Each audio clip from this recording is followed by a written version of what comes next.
Hola, bona tarda.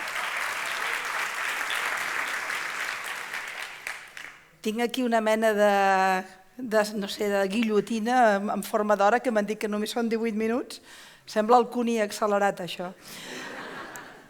La veritat és que després d'aquesta rumba tan magnífica i de la música i el swing que teníem aquí, parlar d'un tema tan dur em fa com una mica de basarda i us demanaré perdó, gairebé de genolls, però la realitat que vivim és la que és i, per tant, com que tenim poc temps, intentaré posar 4, 5, 6 idees bàsiques damunt de l'escenari en l'àgora pública perquè serveixi, si més no, perquè aquells que tingueu interès aneu més enllà o perquè aquells que ja en sapigueu consolideu conceptes o potser no hi estigueu d'acord però us ajudi a veure el panorama.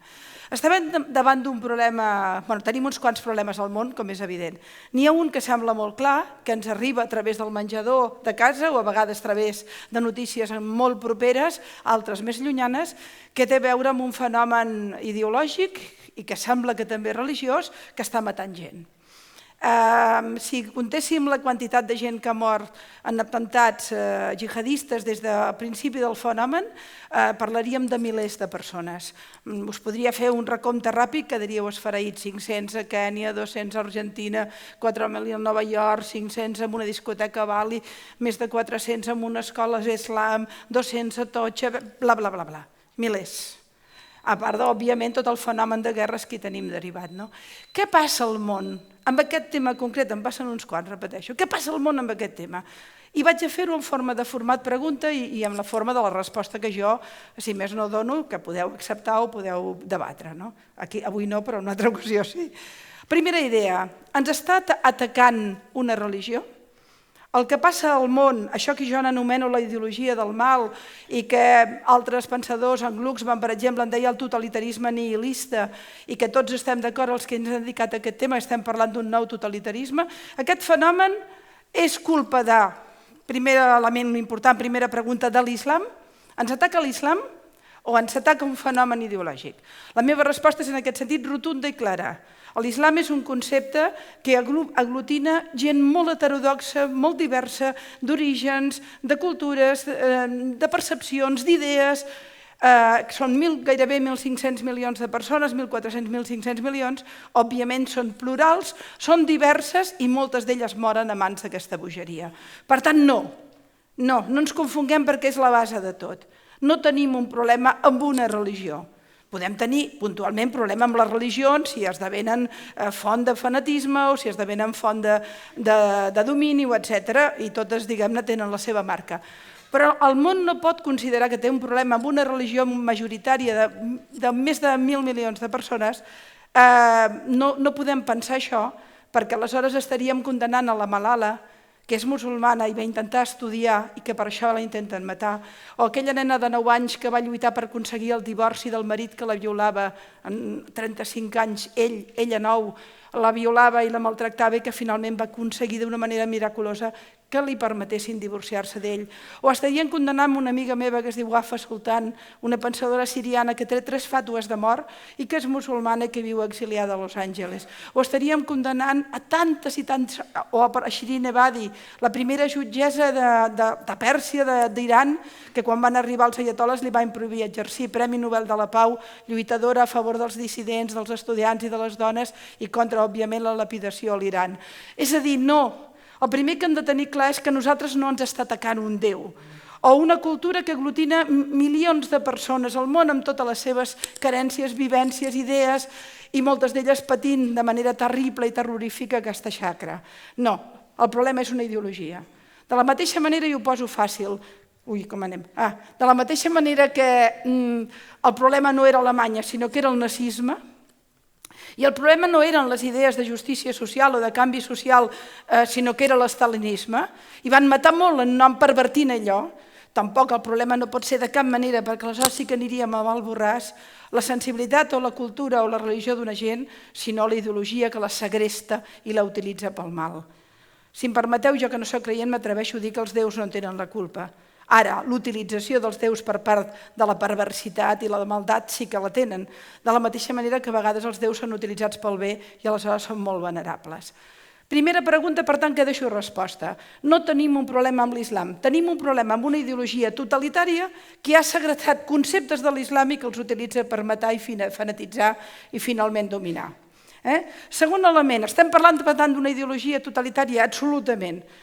Si al segle XX van patir les dues grans xacres totalitàries que van ser el nazisme i l'estalinisme, un va matar 100 milions de persones, l'altre també va matar un tant per cent elevadíssim de milions. Avui, al segle XXI, la ideologia totalitària que amenaça el món és l'islamisme, o com vulgueu dir-li en totes les seves facetes. Quan parlo d'islamisme, parlo de la ideologia que vol imprimir i obligar a la xària com a llei fonamental de la societat. Per tant, deixem això d'una banda. Estem davant d'un fenomen totalitari que s'ha segrestat el cervell i la mentalitat i la consciència, desgraciadament, de massa gent, de molta gent, que és enormement letal i que és terrorífic. El segon punt és, el problema el tenim amb el jihadisme o el jihadisme és una pota del monstre. Vosaltres deveu aquests dies, avui tindreu un magnífic reportatge sobre Kobane, ciutat kurda que està resistint de manera extraordinària a la frontera amb Turquia. Per cert, una Turquia que ha permès que el Daesh es passegés per la seva frontera porosa. Quina vergonya té Turquia, quina vergonya Europa. Però avui no em toca i ho deixarem aquí. Però quina vergonya Europa. Doncs és evident que hi ha un problema que us entra a casa a través dels mitjans de comunicació, que és en aquests moments la guerra a Síria, en el seu moment va ser tot el conflicte a l'Iraq, etc., amb els errors comesos, òbviament, també pels occidentals allà amb els avionets, com si fos la manera de resoldre els problemes, en tot cas aquells no. I sembla, per tant, que primer vam tenir un problema amb un fenomen que es deia Al-Qaeda, que era un fenomen terrorista que finalment va anar... Encara hi ha unes quantes franquícies d'Al-Qaeda actuant pel món, però ja no és, diguem-ne, el cometes més prestigiós dels fenòmens jihadistes, però en canvi sí que tenim un problema amb el Daesh, o dit sovint Estat Islàmic. És aquest el fenomen o el problema el tenim amb un altre tipus de jihad? Jo soc molt contundent en aquest sentit. El jihadisme, que és aquells que decideixen anar a matar a nens, dones, fills, pobles sencers, que destrueixen, que ho arrasen tot, patrimoni històric i mil·lenari, esglésies d'altres religions, famílies senceres, pobles sencers, etc. Això és el fenomen del jihadisme que entenem com a jihadisme violent. Però em preocupa enormement més, i no soc l'única, aquells que fa més de 15 anys ens estem dedicant a aquest tema, i jo si goso dir que és de les poques coses que realment en sé una miqueta, tota la vida hem vist, i estem d'acord tots els que ens hi dediquem, que el problema fonamental el tenim amb el jihadisme no violent, que és el finançament per part de les dictadures del petrodòlar, amb milions de dòlars de tots els imants radicals, els ulemes i els santons radicals, que acaben fotent-li el cap com un timbal a la gent allà on hi són i que acaben aconseguint fanatitzant i creant un fenomen de fanatisme global en tants i tants sectors. Darrere d'un xicot que un dia s'aixeca a casa, un dia pel matí, s'aixeca, pren un cafè, tal vegada li diu adéu als seus, prega al seu Déu, prèviament s'ha preparat, s'ha netejat, ha fet tot el ritual, diguem-ne, del suïcidi, puja un camió, veu una rambla preciosa, un passeig molt bonic, ple de gent a vessar perquè és una festa grossa. I aleshores agafa el camió i diu, vaig a matar-los. I va veient per la finestra com aquella senyora embarassada està a punt de caure, aprieto més perquè el mato. I aquells nens que hi ha allà corrents, vinga, apretem. I aquella família d'allà, a veure quants mato, més. Què li ha passat en aquell cervell? Que ha perdut tota empatia amb l'ésser humà, que ha perdut tota capacitat d'entendre l'altre, i sobretot que considera que la màxima glòria de la seva vida és morir matant. Darrere d'això, prèviament ja una preparació en una destrucció dels sentiments bàsics de la civilització moderna que tenen a veure amb l'odi a l'altre, un odi massiu que acaba portant a la destrucció. És exactament igual que els trens plens de jueus que anaven a la solució final. És exactament el mateix. És la ideologia convertida en una màquina de matar els altres quan més i millor, perquè l'objectiu fonamental és, com deia Glucksmann, el nihilisme, és per tant la mort. El problema, però, és que darrere de cadascun d'aquests hi ha una publicitació de la idea radical de l'islam, que l'embruta brutalment, que està finançada de dalt a baix per alguns amiguets nostres que s'asseuen a les Nacions Unides. Alguns els hem tingut fins i tot a la samarreta del Barça. Sort que finalment en Piqué ha fet una cosa bona i ens ha dit, bueno, en fa moltes, en Piqué, però ens ha ajudat a treure'ns el nom d'una dictadura terrorífica. En la samarreta dels que som del Barça ens feia molt de mal. Els tenim a prop de casa, són amics nostres. A Aràbia Saudita, per exemple, el rei, el pare de l'actual, el que matava elefants, li va arribar a donar una cosa que es diu toisson d'or, que és l'emblema màxim de la cristiandat, i li va donar al rei d'Aràbia Saudita, amb el que feia uns negocis suculents, no cal dir, perquè diguem, no el volia honorar. Al rei d'Aràbia Saudita, si portes una creu catòlica, et pot condenar a mort. O sigui que està bé, l'emblema de la cristiandat li donem al rei d'Aràbia Saudita. Són aquests personatges, aquests reietons, aquests caps de tribu enriquits amb el petroli, plenament assentats en els seus trons de poder absolut, que tenen a la seva societat absolutament esclava, homes i dones esclavitzats fins a la bogeria, en règims feudals i amb un enorme poder de les Nacions Unides, aquells que estan fomentant una mirada regressiva, feudal i perversa de l'islam. I us ho vull dir perquè durant molts segles el procés, diguem-ne, natural de la religió va ser diversificar-se, modernitzar-se, reformar-se i, per tant, normalitzar-se.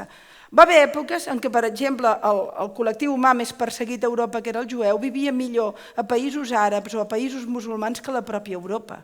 Per tant, hi ha una idea que també és important, que també la dic. Aquella idea de que, és que són uns quants segles enrere i, clar, trigaran més a modernitzar-se. No és veritat! Hi ha hagut èpoques en les quals hi ha hagut grans reformadors que deien com s'havia de lligar, per exemple, els conceptes religiosos amb la ciència, amb les lleis modernes. Hi ha hagut gent molt interessant. En un moment determinat apareix un tipus que es diu Al-Wahhab, no tinc temps per explicar-vos-ho tot bé, que comença a dir no, el futur de l'islam passa pel salaf, els primers seguidors de Mahoma, d'aquí ve la paraula salafisme, i per tant és quan comença a dir el futur està en el segle VIII. Però clar, el problema és que tenim un segle VIII connectat amb l'edat, amb els mòbils via satèl·lit. Com maten a Atocha, per exemple, o com maten a qualsevol amb mòbils via satèl·lit connectats amb l'edat mitjana. Clar, i això és una manera letal. Una vegada algú em va dir, això és Goebbels amb internet. És Goebbels amb internet. Els tios que van matar al Bataclan o a Charlie Hebdo, o que fan al voltant de 3.000 atemptats al Pakistan, dels que no en parlem gaire, o que han destrossat Somàlia, o que han segrestat desenes i centenars de nenes a les quals violen i esclavitzen a Nigèria. Fan tota mena de barbaritats, les més atroces, el trencament de la civilització moderna, s'esquerda amb aquesta ideologia del mal. Tota aquesta gent està connectada per internet. I tota aquesta gent ha tingut prèviament un finançament que ve derivat dels amiguets aquests que seuen a l'ONU al costat nostre. Per tant, el problema principal que tenim avui no és només que hi hagin uns caps verds que agafin i se'n vagin fins a Kobani a matar amb kurds de la manera més brutal. El problema està en què tenim alguns líders religiosos i tenim unes propagandes a través dels grans mitjans massius de comunicació que alimenten el discurs de l'odi a la democràcia, de l'odi a la llibertat, del domini de la dona fins al límit més ferotge.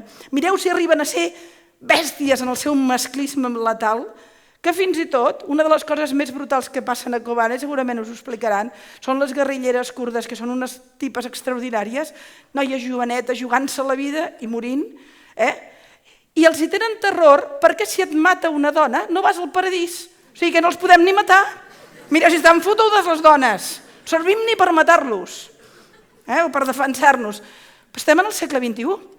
Estem en el segle XXI i hi ha una ideologia de masses, que ha decidit que vol tornar al segle VIII, en el qual la societat sigui esclava, en el qual no respectin els altres déus, les altres idees, en el qual les dones no siguin res més que mamelles i úters per fer fills, i a sobre encara tant en tant apallissades.